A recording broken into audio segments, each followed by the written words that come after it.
Bonsoir. Les informations, bref, pour ce mardi 19 mars. Depuis ce matin, Intelvision a commencé à utiliser son nouveau câble sous-marin baptisé To Africa qui permet les connexions Internet 5 fois plus rapides qu'auparavant. Intelvision avait entamé les démarches pour le lancement du câble sous-marin en 2019.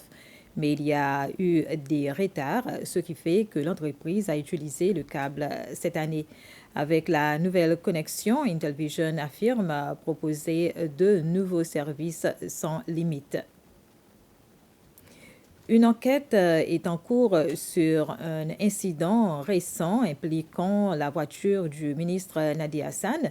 C'est le ministre des Affaires intérieures, Harold Fonseca, qui a fait cette déclaration à la suite d'une question d'avis privé sur ce sujet proposée par le chef de l'opposition à l'Assemblée nationale, Sébastien Pillet.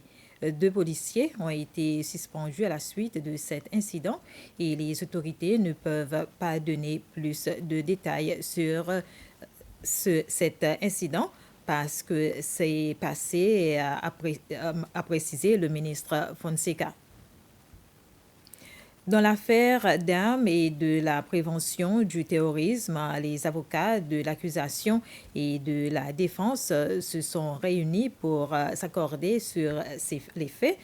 Ce faisant, il ne sera pas nécessaire de faire comparaître des témoins pour confirmer certaines preuves.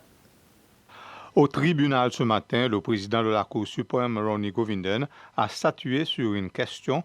La défense avait contesté certains faits, comme la question de savoir si ou non les documents numériques récupérés à partir des appareils saisis auprès des 3 premiers accusés, Mukesh et Laura Valabji et Leslie Benaton, sont originaux ou ont été copiés, et s'ils avaient effectivement été récupérés à partir des 10 appareils.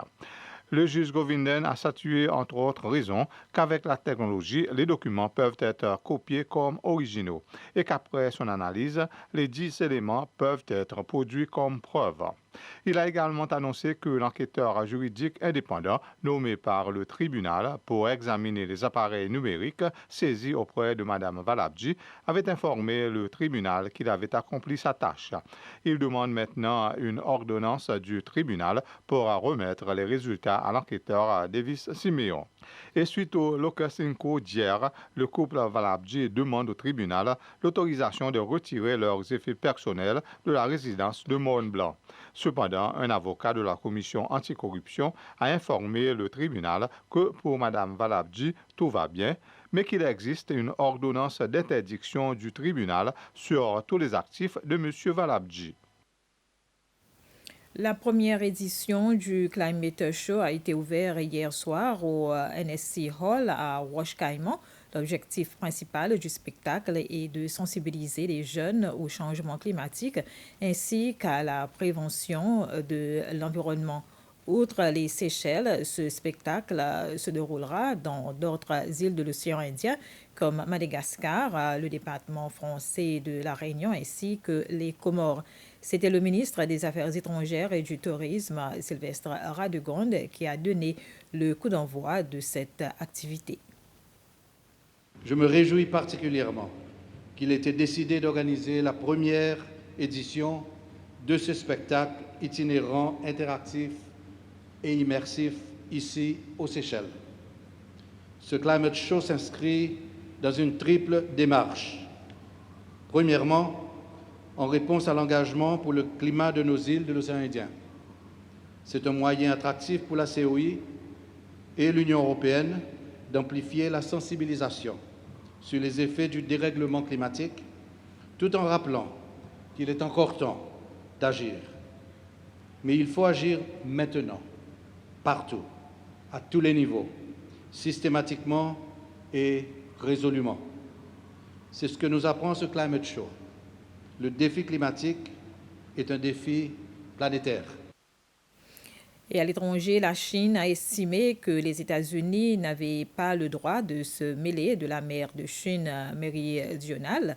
Une déclaration faite après que Washington eut confirmé son engagement à soutenir les Philippines en cas de conflit avec Pékin dans cette vaste zone maritime disputée. Pékin a fait remarquer que les États-Unis ne font pas partie de la mer de Chine méridionale et par conséquent n'ont pas le droit de s'immiscer dans les différends qui opposent la Chine et les Philippines. Le secrétaire d'État américain Anthony Blinken a confirmé à Manille l'engagement à toute épreuve des États-Unis pour défendre les Philippines contre toute attaque armée éventuelle en mer de Chine méridionale. Voilà, c'est de les informations. Bref, merci de votre attention.